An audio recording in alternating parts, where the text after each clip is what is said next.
নির্বাচন মানে শুধু ব্যালট নয়, নির্বাচন মানে বিশ্বাস, নির্বাচন মানে স্থিতিশীলতা, নির্বাচন মানে গণতন্ত্র, মুক্তভাবে বলা ও চলার অধিকার।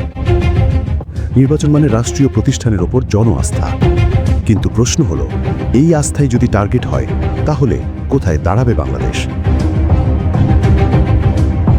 ত্রয়োদশ জাতীয় সংসদ নির্বাচনকে সামনে রেখে দেশ যখন নির্বাচনকালীন প্রস্তুতির পথে, ঠিক তখনই শুরু হয় এক অদৃশ্য লড়াই। রাস্তায় নয়, এই লড়াই চলে শিরোনামে, লাইভ টক শোতে, ফেসবুক পোস্টে আর ইউটিউব ন্যারেশনে। একটি শব্দ, একটি বাক্য, আর তাতেই বদলে যায় পুরো অর্থ।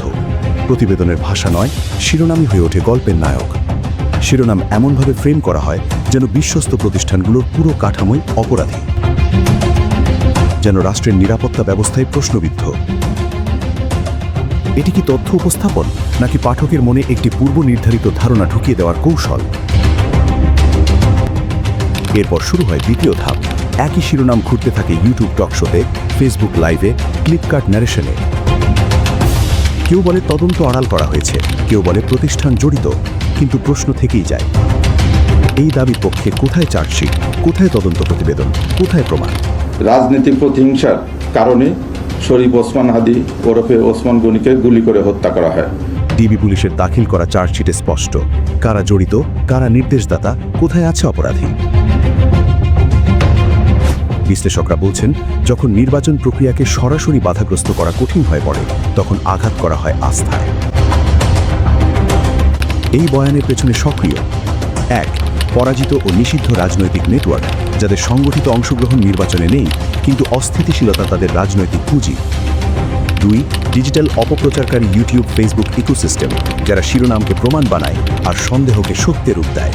৩. বিদেশি ও প্রবাসী ভিত্তিক ন্যারেটিভ অ্যাম্প্লিফায়ার, যারা বাংলাদেশের নির্বাচনকে প্রশ্নবিদ্ধ দেখাতে চায় আন্তর্জাতিক প্ল্যাটফর্মে। ৪. রাষ্ট্রীয় প্রতিষ্ঠানের প্রতি অনাস্থা তৈরি করা ইউটিউবারদের লক্ষ্য নির্বাচনের নিরাপত্তা ব্যবস্থা নিয়ে সন্দেহ তৈরি করা। কারণ সেনাবাহিনীকে বিতর্কিত করা মানে নির্বাচনের নিরাপত্তাকে বিতর্কিত করা।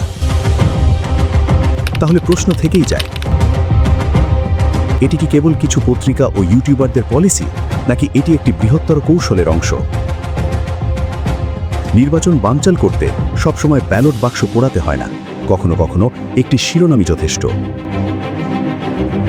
গণতন্ত্রের সবচেয়ে নীরব শত্রু তারাই, যারা আস্থা ভেঙে দেয়।